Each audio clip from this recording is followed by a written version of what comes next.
Well, welcome everybody to the Zen seminar this morning. I'm exceedingly grateful for our guests who you're going to see shortly. I'm Toby. I'm a serial head teacher who's also worked in the department and run organisations, and I'm here to try and chair and corral a conversation on what is a critically important topic at a particularly difficult time. I appreciate it's not the best timing for some of you, but it was the best time to try and make sure that the majority of people could have access. And at the same time, because such a large number of people have registered, we're recording this so that people can access it afterwards and get the tips and advice. So if we could move to the next slide, Ross. I want to introduce to you your panel for today. They're each going to do a little slot for you, first of all, while you have an opportunity then to ask questions. If you want to ask questions, can you put them in the chat? Don't put them anywhere else, because Ros will actually look at them and feed them through to us so that we can actually make sure we prioritize and get the questions there, and also answer any questions afterwards that are really important that we haven't had time to whilst we've been online. So if I go to you first, Stephen, if you could introduce yourself and your organisation. Yeah, thank you, Toby, and good morning, colleagues. So my name's Stephen Morales. I'm the Chief Executive of the Institute of School Business Leadership, and essentially we're the unique professional body for school business leaders. We look after those individuals that essentially preside over the financial governance of schools and trusts, and take responsibility for things like risk management, premises, infrastructure, and so forth.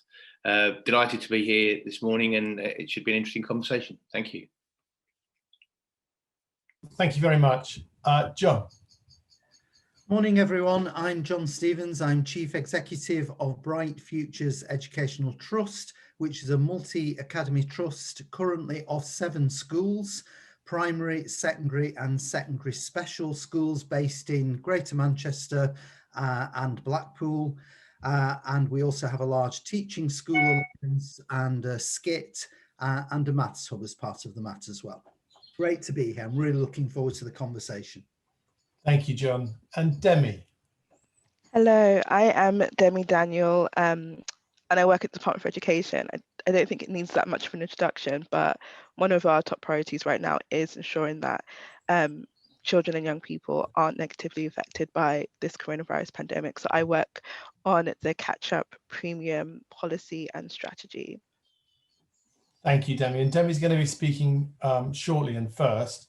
So let's just quickly look at what we're going to be covering today. So why has it been allocated? How can it be used? How can we effectively prioritize it? And how can we use the additional funding most effectively? Well, the way I've described that is Stephen is the absolute king of being able to tell you how to use things effectively and clever ideas. And John has a particularly diverse trust, which means that he has to very effectively work out how to prioritize and squirt the resource where it's needed. But we're going to start with Demi talking about why it's been allocated and how it can be used and what it's for. And I know that comes with a healthy dose of cynicism from lots of my colleague heads and school leaders who aren't sure that the money's really there. Believe me, it's really there. And you'll learn today how best to access it and what it can be used for. So Demi, off you go. Thanks. If you just go to the first slide, I'm sure we all know that in March 2020, schools were closed for most pupils. And I know I've got some friends in schools. I used to work in a school myself, and I know it was a very, very difficult time. So in response to kind of the projected impact of this, our government announced that there would be a catch-up package, which you can see on my slides. In total, the package is £1 billion of money to be used essentially for this academic year to support schools in helping their pupils to catch up after time outside the classroom. So the package includes the catch-up premium, which is what I work on, and it's essentially additional funds which are given to schools to meet the needs of your students. It totals to £80 per pupil, but if you are in a special school and alternative provision, it's £240 per pupil, just given that additional weight in terms of understanding that there's additional needs for those pupils. I will go into more detail about this premium, but just in a nutshell, that is what it is. It is money given to you to help you support your pupils to catch up. And it's also given alongside guidance from the EEF, the Education Endowment Foundation, which kind of provides evidence-based approaches to using the funding. The package also includes the National Tutoring Programme, which was launched in November 2020. And this essentially is a targeted programme for disadvantaged and vulnerable pupils and provides high quality tuition from trusted providers to these pupils. Another aspect of it, which some schools are eligible for, depending on their where they are in the country, is the academic mentor option, which is basically Teach First will train academic mentors to be in-house tuition providers for your school and for your pupils, essentially. Another thing that we're doing is mitigating learning loss and the need for catch-up by supporting schools and colleges to deliver high-quality remote education. So as a department, we've provided a package of support to deliver remote education, and most of that can be found in the one-stop shop, which is the Get Help with Remote Education page on gov.uk. So that basically provides resources, CPD, and just all the guidance needed to kind of access technology, use it effectively, and support the effective delivery of the curriculum when children aren't in schools. Next slide, please. Awesome. So I'm going to tell you more about the catch-up premium because that is my forte. It was created because it was created the way it was created, essentially, because the department knew that time outside of the classroom would have an impact on all pupils, but that due to variances in home learning environments and in the remote education provision that schools provided, the needs of pupils when schools reopened would vary so much. And so it's provided to all state primary, secondary schools, special schools, and alternative provisions. But essentially, we believe that school leaders are best positioned to identify the catch-up needs of their pupils and act in accordance to it. So we didn't want to kind of ring fence it too strictly, and basically built flexibility into how it's used so that it can accommodate for catch-up priorities within each school. So basically, it's expected to be used for the additional activities needed to support pupils. It doesn't have to be used on a per pupil basis. It could be used as a total, which schools can then, prioritize use to prioritize the need within their schools. So if, for example, you find that children, like if you just find there isn't a set group, and this is a very big example, but say you find that your pupil premium children need extra support, you could use that total money given to you to, I don't know, to provide tuition for those pupils or to provide extra support. It's very flexible because we do believe that school leaders will be able to see the need in their school and to act in accordance to it. So yeah, it's real money, and it's paid in 3 installments. You should have received your first installment, which is 25% of the total, in the autumn term.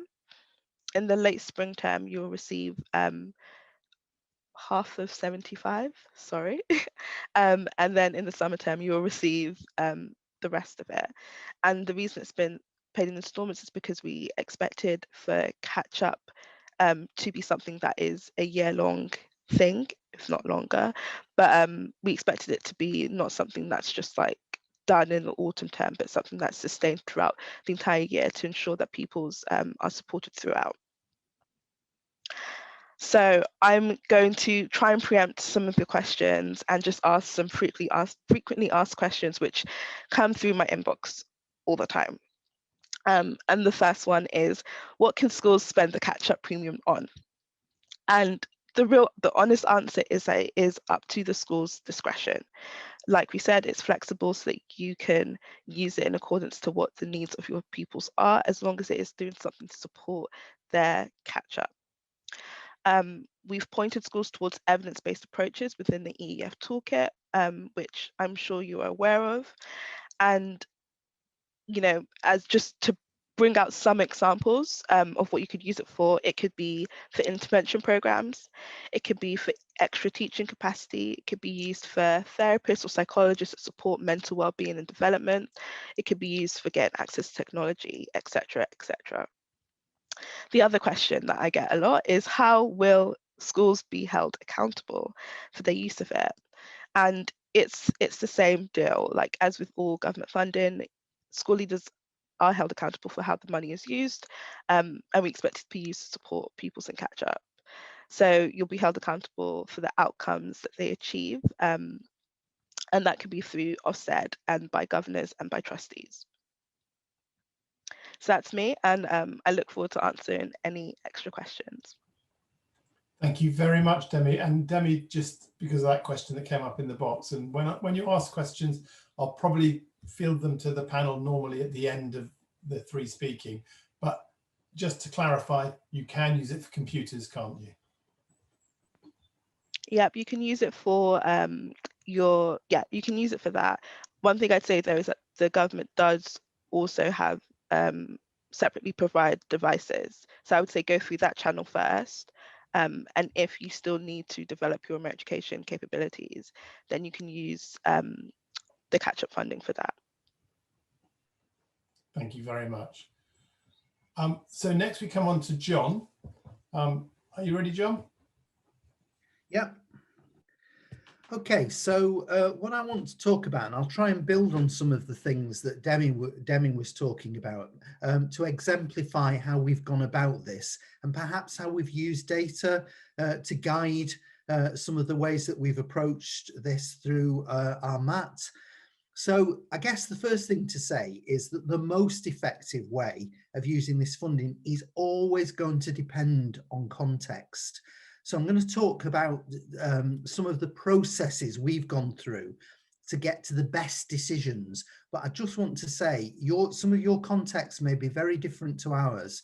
So this is by way of exemplification rather than prescription, because even within my trust, we've got some very different contexts. So for example, we have an 11 to 18 highly selective girls' grammar school as part of my trust. And equally, we have some large primary schools in East Manchester serving very ethnically diverse communities, richly diverse in other ways as well. And we have schools in Blackpool serving communities that bring many great strengths and benefits and also have significant socioeconomic challenges as well. So the approaches that we've taken obviously reflect that diversity. We're massive fans of the Education Endowment Foundation, and we found both their support materials and the underpinning evidence really useful. They're very accessible, they're practical, and they're pragmatic, and they've helped us to keep it pretty simple because we've all got enough to do at the moment and generally. So actually something that you can access easily, use in a very straightforward way, we found really helpful. So I would really signpost the Education Endowment Foundation materials to help with this. So in terms of data, I guess there are 4 things that we considered. So first of all, what data have we got to understand what the current situation is for our students? So where are we now? And one of the lessons we learned from returning some of our students after the first lockdown was that we were in danger of a bit of catastrophizing. So, you know, we were talking about some of our primary students and saying, well, what's it going to be like when they come back, and they'll have forgotten lots of things. And actually what we found was that with, you know, some great teaching pretty quickly, most students quickly got back on track after that first lockdown. Now we know a lot's happened since then, and we've seen the evidence nationally and indeed internationally of the impact of the longer term. So just getting a proper understanding of where we are now, we think is really important. Having something to hang your hat on with where you are now and describing that position, we think is really important.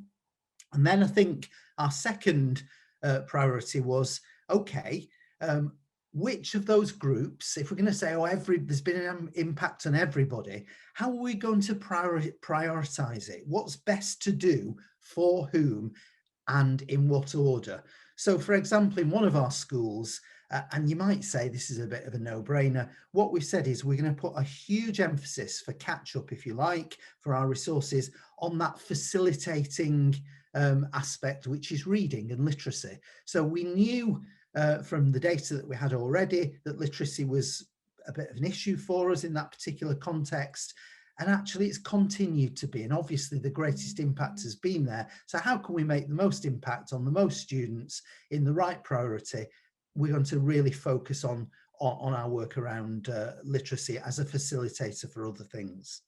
And then the third thing is data to suggest where you might want to be and by when, so where you're going. So what's this going to look like if we carry out this intervention, if you like, or this piece of work? What's it going to look like if we do really, really well with it? What's it going to look like if we're pretty successful? And what's it going to look like if perhaps we've not done as well as we wanted? And how we're going to know, fourthly, if we're on track with the journey. So what we're going to look at as those indicators as we're going along. You know, did we get there? Was it great? Was our success great? Are there things that we could have done better? So using it to help us learn as well. So I think one of the other aspects of this is to not forget our skills and our knowledge and the huge amount of things that we have in our teaching and our teaching assistant workforce. You know, that huge amount of skill around assessment and understanding children's learning. You know, what do we already know with a degree of reliability? So, for example, you know, we, in one of our schools, because of some other projects that we're doing, we have a huge amount of assessment data from GL assessment. Well, obviously, it's not the most up to date. We did some of this work in the middle of last term, but actually we've got some good enough data there to help us know where we're doing. So there's no point in trying to repeat that. You know, we know quite a lot already about our students and colleagues, for example, in secondary, in subject departments, in our special school, where there's really highly individualized assessments. We already know quite a lot of things. And we'll also have gathered quite a lot of information around how well students are engaging with remote learning, how well students are engaging with the offer that we've got actually going on site in some of our schools, and perhaps where the gaps are around that. So it's important not to forget that, you know, there's not a magic art to be applied to catch-up funding. Actually, we know a lot of this stuff. It's good, basic, high-quality teaching, learning and assessment.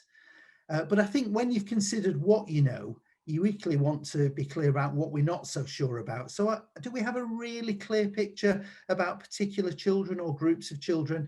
Demi mentioned children entitled to free school meals, for example, or pupil premium children. Do we really know as much as we need to do? And what do we need to do to find out more? And the EEF, I think, very sensibly talks about, as children begin to re-engage or return to on-site learning, using low stakes assessments, so not getting ourselves too worked up and perhaps adding to anxiety by doing high stakes assessment, but some really good formative assessment that helps us know where people are, and taking time, because I think that time invested in understanding our starting points and where we want to go will actually help us to make good choices about the sorts of evidence-based approaches we take.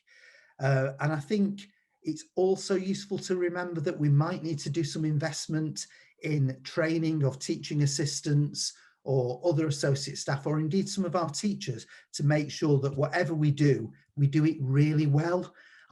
Again, in our trust, we're really big fans of doing perhaps more limited things, but doing them really well and deeply, rather than spreading ourselves too thinly.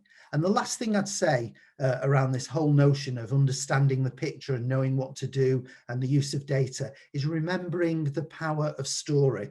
That data isn't just numbers. We're dealing with children, young people, families and communities.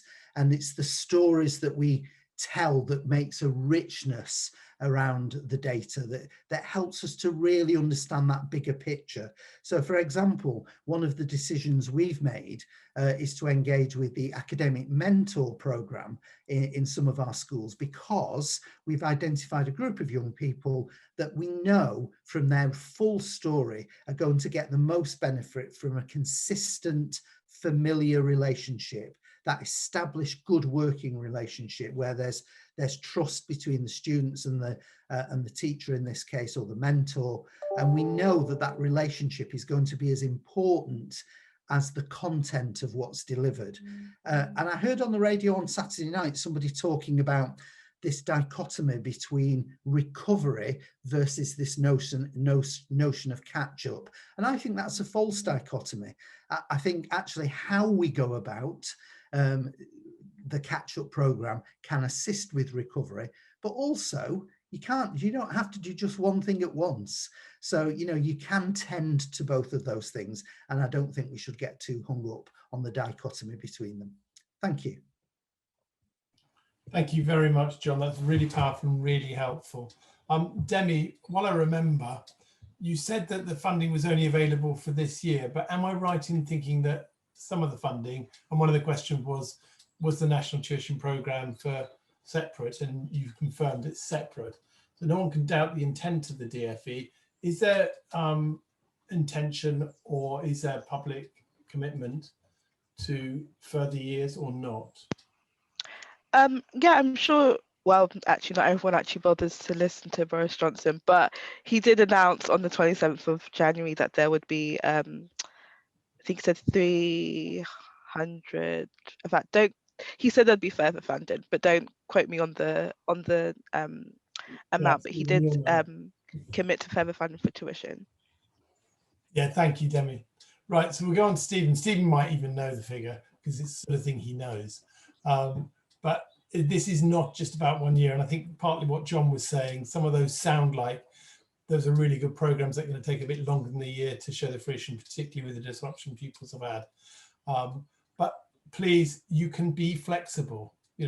Zen is hosting this free, but one of the things you can do is use it to backfill staff to let them do proper catch up in year 6 or proper catch up for exam groups. It allows you huge flexibility, whatever else you want to do. So over to you then, Stephen, please. Thank you, Toby. Demi's absolutely right. Boris Johnson committed 300 million on top of the 1 billion that was announced last year. The details of the 300 million are yet to come out. We don't know exactly what that will look like, and we don't indeed know when it's going to go live. But yeah, there's an additional commitment. Put it that way. I think it's probably worth starting with just a bit around emphasis, and there's been a lot of emphasis on this notion of catch up, and that there is indeed a bit of a debate about catch up, recovery, business continuity, if you like, provisional continuity. And I think it's important to establish the picture in a particular context. So in some settings, children have not been in school for many months and have not had access to technology. And I know government are working hard to fix that, but we need to appreciate that for some, catch up is one thing, but actually an educational experience has been absent for quite some time. I think the good thing about the 1 billion is that there is, as colleagues have alluded to, there is some latitude. So you use the funds according to need, and I think it's right that you use evidence and data to support your decision-making process. So hopefully you would be thinking that the money should follow the need that you identify, and nothing else. There is mounting evidence that schools are likely to suffer shortfalls in funding over the next 2 years And if you look at NFER or the Institute, the Education Policy Institute, there's a suggestion that the shortfall could be in excess of £250 per pupil. So I expect schools will be using the 1 billion, and then if the 300 million comes later, they'll be using some of those funds to plug the gap. I think there's an inevitability about that. And actually, because the funds are not restricted, they're not ring fenced, it's within your gift to do that. I'll come on to accountability a bit later on, because I think there is a piece around making sure that you can justify any level of spend. But I think leaders need to be confident in their understanding of their own setting, and you do what's right for your particular learning community. The gap between the most disadvantaged children and others is growing at an alarming rate. And it's a sobering fact, but again, if you look at data that's coming out of the Sutton Trust and the Education Endowment Foundation, you'll see that gap is increasing. So we do need to act fast to mitigate against this problem within our system. So as I've suggested, that there is latitude, and you use the money in the way that you see fit to ensure your school's trust sustainability. We can't forget that there are children that absolutely need support and need it very urgently. In terms of the options, it is up to you. There are a number of things that have been published. Demi's pointed to a few of those. There's the National Tutoring Programme. The DFE recommend one-to-one tuition for children who are falling behind. Absolutely invest in extra teaching capacity if that's what's needed. You can possibly start to think about summer programs and extracurricular. Well, it's not extracurricular because it supports the curriculum, but it's support for the curriculum beyond the core hours of the school. And I think it's right to invest in that kind of activity, and don't be afraid to invest in resources, equipment, including technology. We've talked about. Demi, I think, was asked the question, and quite rightly, she said, look to other funding packages in the first instance. So, if you can get access to devices and the government are going to fund those, then it's probably worth exhausting that avenue first. But technology is more than just a device. It's about the quality of your broadband. It's about the infrastructure which exists in the school or trust, and from that hub you'll be providing services out to your learning community. So again, don't be afraid to spend in that area. In terms of kind of really targeted interventions, it's probably worth colleagues looking at the Education Endowment Foundation guidance on catch up, and the kinds of things that they talk about are investing in great teachers, investing in more teachers if you need them, pupil assessment, a transition plan. So, reintegrating children back into the school environment, one-to-one tuition we've already talked about, extended school time, and that costs money, supporting parents through what is essentially a difficult time. And if you're teaching children remotely, you need that buy-in from parents. So that kind of support is really important. Technology we've touched on, and summer school. So those. I mean, if you want the detail behind that, I'd urge colleagues to go and have a look at the Education Endowment Foundation's support brochure. And just finally, just a bit on accountability, because I know that leaders will be worried about deviating from government guidance or spending money in areas that they're worried that they'll be held to account against. I think there are a number of things that you need to have in place. So ensure that whatever strategy you develop it in conjunction with your trustees and governors, and they've properly scrutinised your plans, and there's an audit trail. I think that's always very helpful.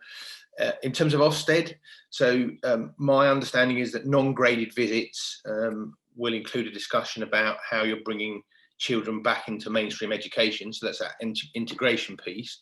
And from summer 2021, Ofsted will be looking at the impact of catch up and the closing of the gap caused by loss of learning.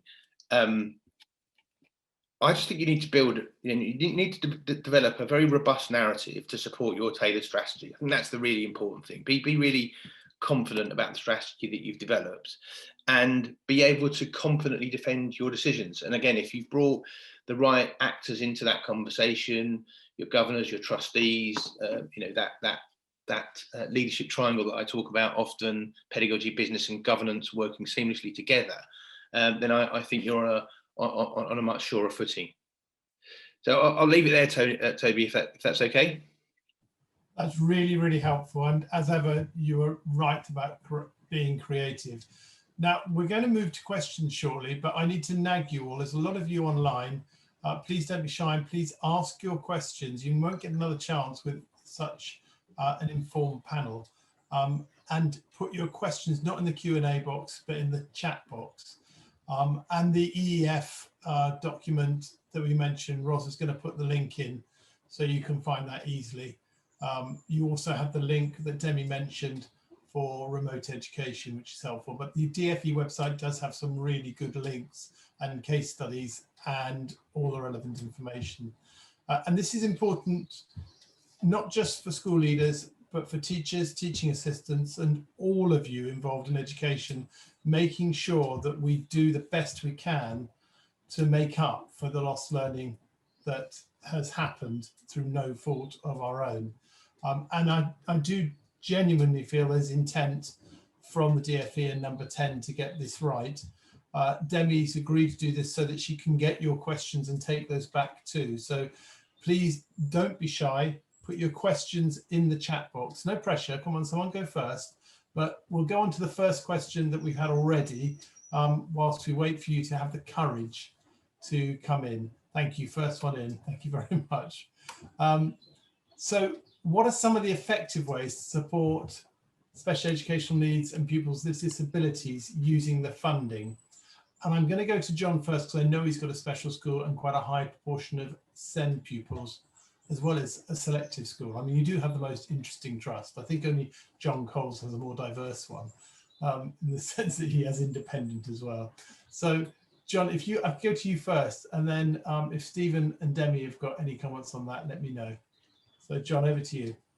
So I think, as I alluded to before, if you've got pupils with special educational needs and disabilities, especially those that have got an education, health and care plan, but others as well, you will already have in place some very specific planning. And I think this is the point about not feeling you have to reinvent things. So if you've already got a really clear plan around how best to work with those students, what you need to do in addition to that is look at perhaps the new context and the impact of that new context. So to give you a live example, some of our students in the specialist school that we have in our trust, it isn't and hasn't been safe for them to travel to and to attend on-site learning. So we know as a result of that, some of those students have missed out on some particular therapies, for example, that they access at home.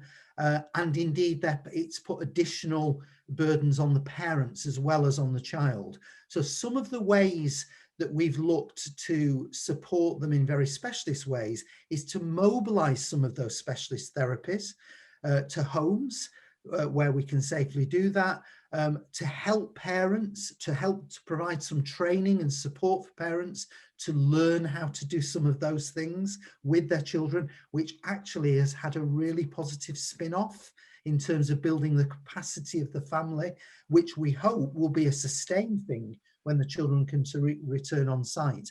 But the important thing is to go back to some of the principles, to think what are the key things that you can do for these students that will have the most impact and have, if you like, the least negative, or the least demand on the students and the parents. So the most positive and the least demand. But I do think particularly for students with special educational needs and disabilities, thinking about the access to that. So if we think about children perhaps at the less severe end of SEND, one of the things that we found was that, for example, spending a very long time engaging online, where they were able to do that, was quite difficult for some. But then I would just say, on the other hand, another interesting individualized issue that we found, some of our children in our mainstream schools that perhaps have autistic spectrum condition have absolutely loved being at home, being, if you like, in their own study booth, not having the challenge of social interaction, but being able to learn online. And one of the things we've put in place for them is a transition back to actually becoming on site and having to manage all those social interactions. So it's a very individualized thing, and it is about being imaginative and thinking about the strategies. And in some of these cases, it's been about using additional funding to commission particular services to be delivered in a different way. That might be speech and language, or it might be physiotherapy or something like that. And in other cases, it's been about that pastoral care to bring students back on site in a positive way. So, you know, thinking about some of those students in either a small group or a very individualized way, but building on what we already know about them and their needs. Thank you very much. Stephen, Demi, have you got anything to add to that question? Don't feel obliged to answer every question, and we'll go on to some of the questions coming in.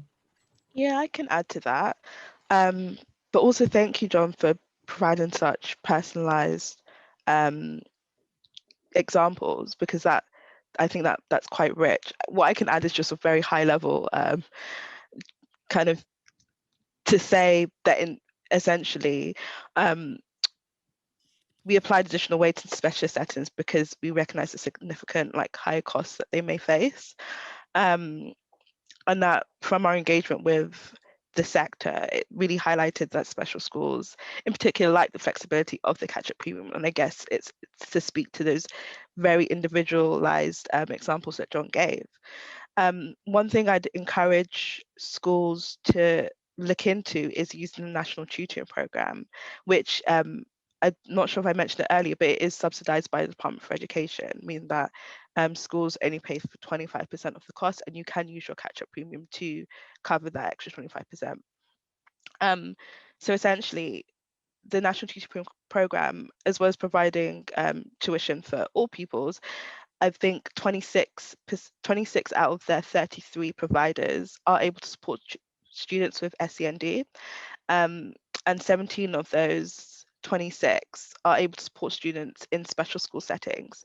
So there is scope there to use some of the extra resources that the department has developed to work with SEND pupils and to work with them over time, because yeah, so essentially it's in 15-hour blocks that you can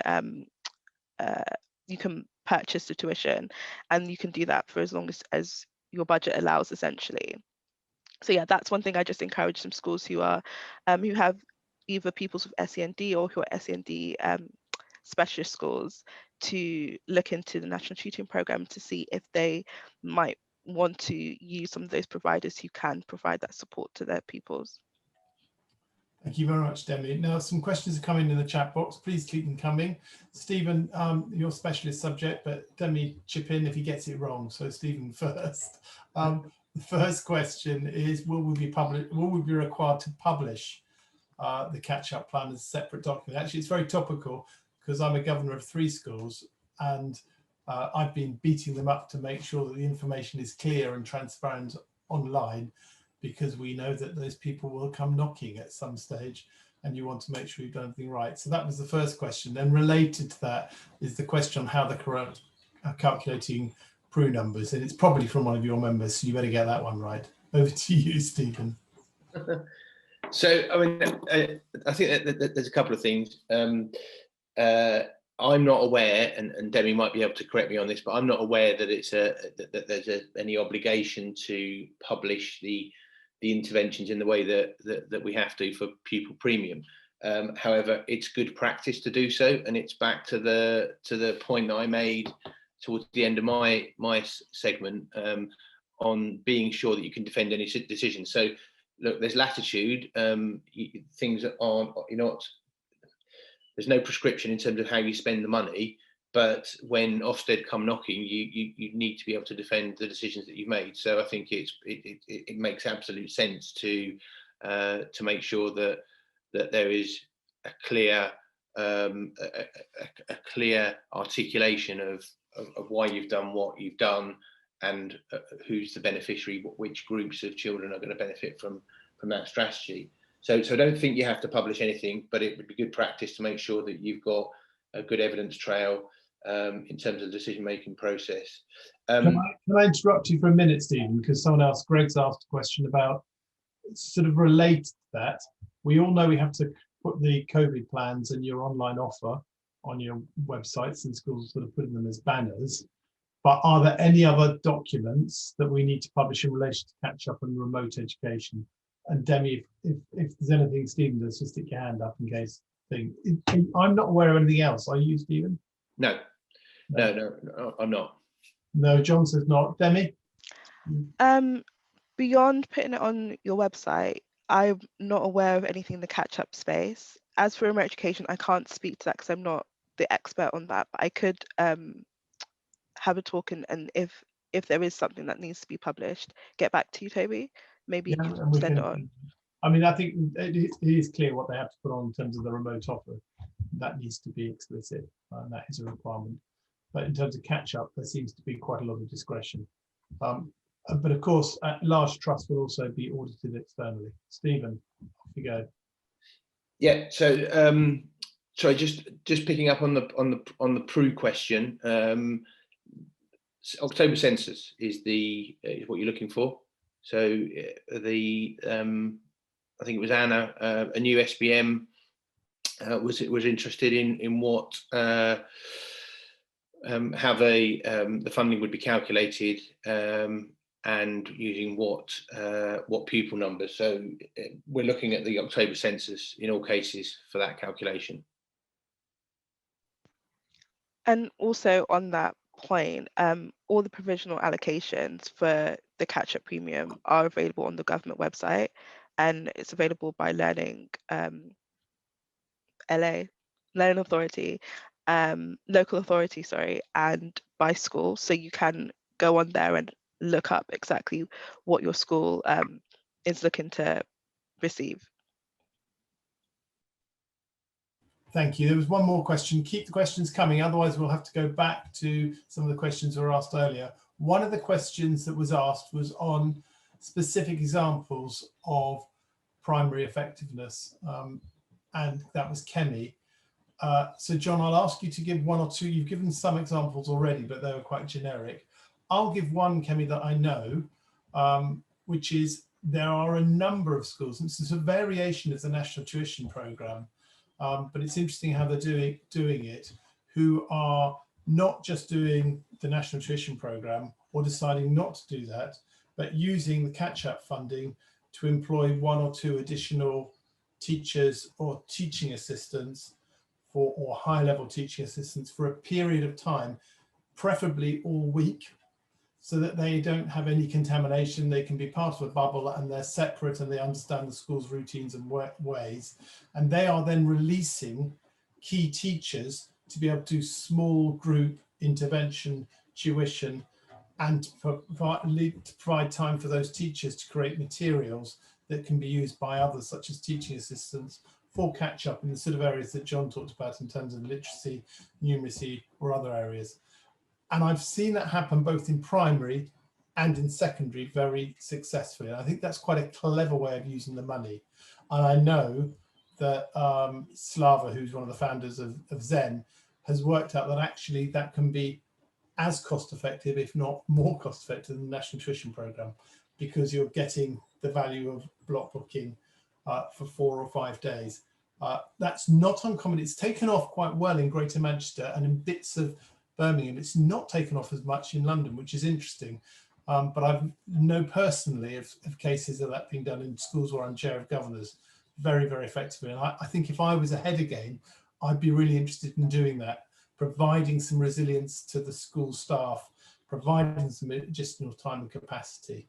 But John, can you think of other examples? And Stephen, do come in if you can think of some too, please, because you're a font of men. So just to reinforce what you've just said, Toby, in one of our schools, that's exactly what we're doing. We had a member of staff who was a temporary member of staff for a particular project. And actually what we've done is extend her remit and extend the time that she's with us to do exactly the things you said, to enable teachers to keep that curriculum continuity and the relationship continuity by working with particular groups of students that have been identified. But as you say, it has the advantage, it has, I think, an economic advantage. I think that's right. I think it is cost effective. But I think just as importantly, you've got somebody then who's built the relationships with parents and communities and with the students themselves and with colleagues, so that you've got that trusted relationship when the communication is strong. However, we have also got examples of schools that have gone down the line of looking at very specific packages where actually we've brought people in either through the National Tutoring Programme or through another route who are going to deliver some very self-contained packages of work to specific groups, because that's what the data has suggested will be the most effective. So again, I give those two contrasting examples by way of illustrating what Demi and others have said about the flexibility around this. But just to build on a point that Stephen made earlier and that some of the people have made around accountability, I think Stephen made the point about having a really strong evidence-based narrative around the decisions. And I think that's much more important actually than publishing something or dressing up a plan. But those key questions about, you know, what was the problem and how did you know that was the problem? What did you do and why did you do it? How effective was it? What was the impact? What went really well? And actually what didn't go so well and why? And on account of that, what you're going to do next. That is a powerful accountability narrative. And anyone coming to look at that, whether that's your local governing body, your trustees, or indeed the inspectorate, will be impressed and will want to engage in that accountability story. So I think however the examples work, and I've just given, well, together we've given some very contrasting ones. I think being able to robustly talk to that narrative is going to be really important in this process. For ourselves, most importantly, for our communities and for the students, most importantly, but equally for external accountability as well. Thank you very much, John. Stephen, someone's just asked a very technical question. Have you seen it about would it be worth worked on the average of the October census? Just wanted to ask you that one, and then you can. I've not seen that one yet. No, I think he's taken it off and put it on there. So oh, there we go. Thank you. I would presume pupil numbers for October census will be reduced from the norm due to fewer exclusions or interventions due to COVID. Have there been any comparisons averaging from previous years? That's so technical, I don't know. Again, I'm going to have to take, it's a bit of a punt in terms of conversations that I've heard, but I think what you will see is the census data will be the census data, and the funding allocations will be based on those numbers. But then there may be an opportunity to make a claim for adjustments beyond that. That's my sense. The conversation did come up. There was a school and academy funding group meeting last week where there were some concerns about what counts as attendance and what doesn't, and the funding that's derived on the back of it. But my sense is that won't be, so it's not embedded into the data capture at the moment. It would be a separate piece of work and an adjustment and maybe some compensation. The thing to hold on to though is that the department are very keen on this narrative of lag funding has winners and losers. So in any given point, you can be the wrong side of that, but you can also be the right side of it. So it catches up with itself. So it's a cash flow issue rather than a direct lack of funding.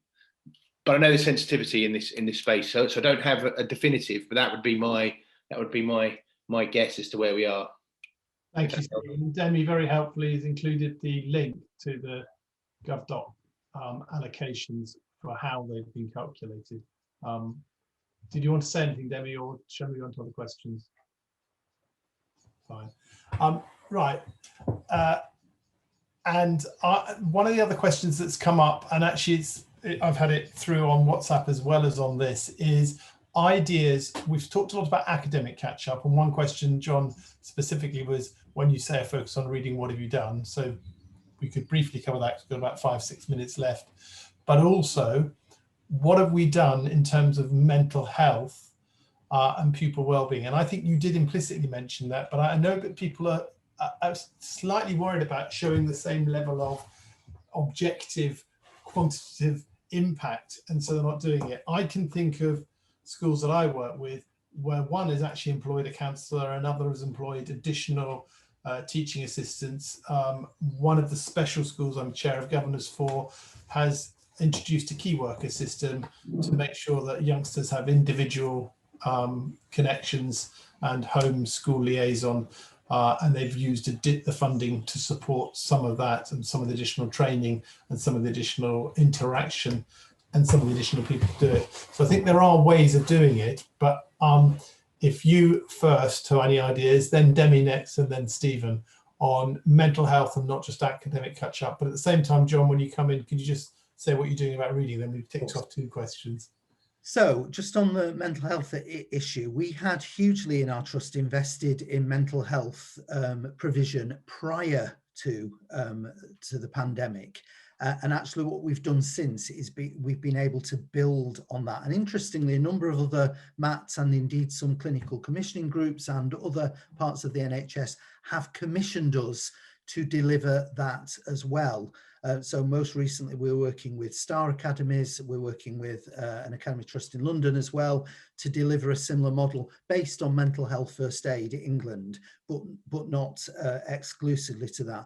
And we're also partnering with colleagues in Blackpool to help with that. So just to answer it quickly, if the person who's interested in that wants to go to our website and link through to the Alliance for Learning Teaching School, there is a vast array of links to resources nationally and internationally around the mental health of students. So just go to that website, and if you've got any other questions, get in touch with us.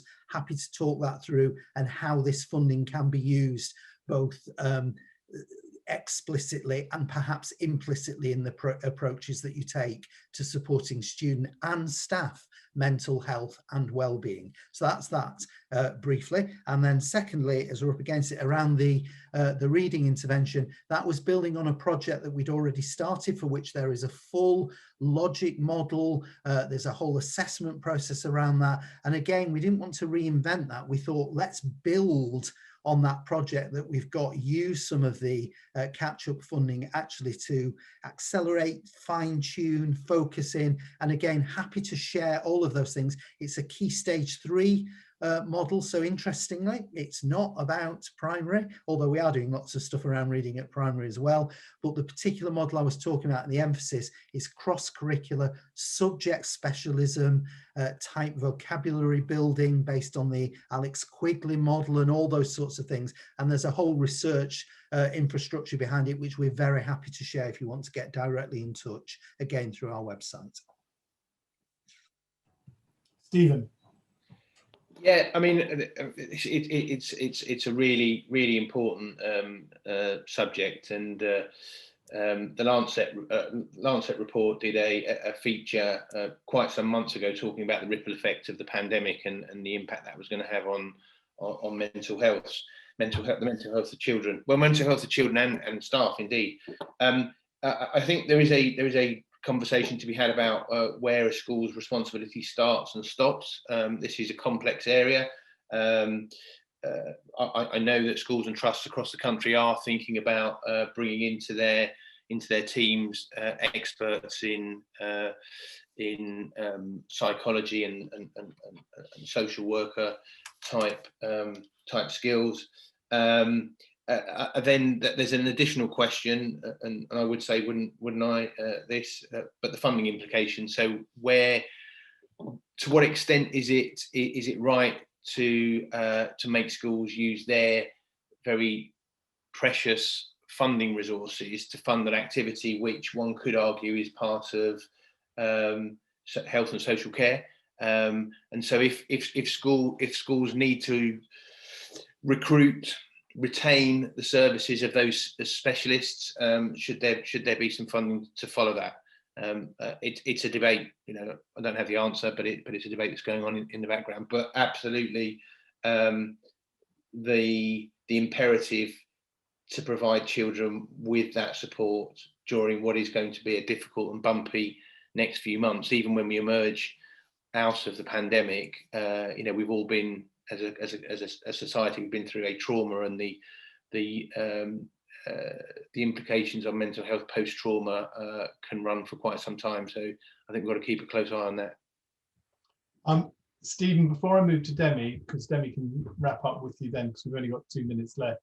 Someone's also asked a question on, we've talked a lot about accountability for the COVID catch-up funding, but are there any top tips on how to monitor the spending of it, other than having it in a separate cost centre? Well, I think it's your duty to monitor any spending, and this is no different. And in terms of transparency, a proper audit trail, making sure that and this is going to sound in this context a little bit commercial and hard-edged, but that return on investment and public money going to support children's well-being and their life chances needs to be spent very carefully, because it needs to land with the children that most need it, and we need to be able to need to be able to demonstrate where we've spent money, how we've spent it, and for what purposes. So whilst on the one hand I don't think we need to be, or there isn't a requirement to publish in such a forensic way as pupil premium the way that we spend money, I think internally actually it is important that we do that, and that we know what we're doing with extra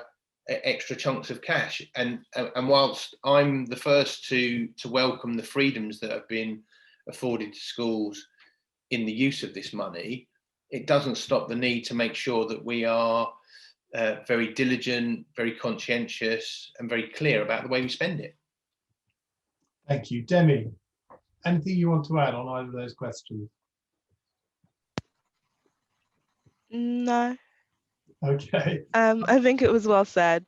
On the mental health one, like, you can use the catch-up premium for any interventions that support people's social and emotional needs, because we do know that will then help them to learn better. But like it's been alluded to, it's just about making sure you know what you're using the catch-up premium on, why you're using it, and monitoring what impact it's having, so that you are using it effectively and strategically to ensure that your kids are or your pupils are best prepared for the future. Thank you very much. Now I want to thank the panelists for such great contributions. Thank you for your time. You've all done it as a personal favour, and I'm very grateful. Cogent, intelligent, and useful. If you've got specific questions afterwards, you've got the information about Zen there. We can pick up through there. But as John said, you can go to his trust website, and Stephen's got a huge amount of information for ISBL on there. I hope that's been useful for everybody. We'll do more of these sessions. Demi, thank you very much. It's really important to have someone there from the DFE, and quite powerful that you bothered. And I know how busy it is, and you've got a DFE seminar this afternoon.